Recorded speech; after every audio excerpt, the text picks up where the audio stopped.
இப்போ மார்ச் மாதம் முதல் விஜய் வந்து சுற்றுப்பயணம் போக இருக்கிறார். அது எப்படி சார் பார்க்குறீங்க விஜயுடைய அரசியல்? போகட்டும். அப்போவாவது தமிழ்நாட்டை பார்த்து தெரிஞ்சுக்கிட்டாருன்னா நல்லாயிருக்கும். மக்களை பார்த்தாருன்னா நல்லாயிருக்கும். அவர் ஆன்லைன்லேயே எலெக்ஷன் நடத்தலான்னு பார்க்குறாருங்க, அரசியல் நடத்தலான்னு பார்க்குறாரு. இப்போ ஃப்யூச்சர் அப்படி தான் இருக்க போகுது, ஆன்லைனில் தான் இருக்க போகுது. அது அவர் ஆரம்பிச்சிருக்காரு, விஜய் புதுசாக ஆரம்பிச்சிருக்காரு. எல்லாமே அறிக்கை மூலமாகவும் ஆன்லைன்லேயும் வாட்ஸ்அப்லேயும் அவர் அரசியல் நடத்துகிறாரு.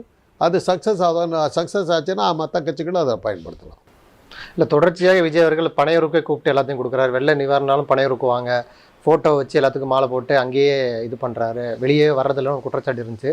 இப்போ வந்து சுற்றுப்பயணம் போக போகிறாருன்னு ஓகே வந்திருக்கல, எப்படி பார்க்க? சுற்றுப்பயணம் இது அண்ணாமலை போனார், ஒரு நடைப்பயணம் கேரவான்லேயே உட்காந்துக்கிட்டு போனார். ஞாபகம் இருக்கா உங்களுக்கு? ஒரு ரெண்டு ஸ்டெப்பு வைப்பார், உடனே கேரவானுக்குள்ளே போயிடுவார். அப்புறம் அந்த வண்டி அடுத்த ஊருக்கு போயிடும். அப்படி ஒரு நடைப்பயணம்லாம் இப்போ வேடிக்கை போச்சு. எப்படி உண்ணாவிரதத்தை வந்து காலையிலேருந்து நல்லா டிஃபன் சாப்பிட்டு வந்து மத்தியானம் சாப்பாட்டை லேட்டாக சாப்பிட்டு ஒரு நாள் உண்ணாவிரதன் காட்டினாங்களோ. ஒரு காலத்தில் உண்ணாவிரதம்னாக்க சாகும் வரை உண்ணாவிரதன் இருப்பாங்க. இனி யார் அந்த மாதிரி உண்ணாவிரதம் இருக்கா? அடையாள உண்ணாவிரதம்னு ஒன்று வந்துருச்சு.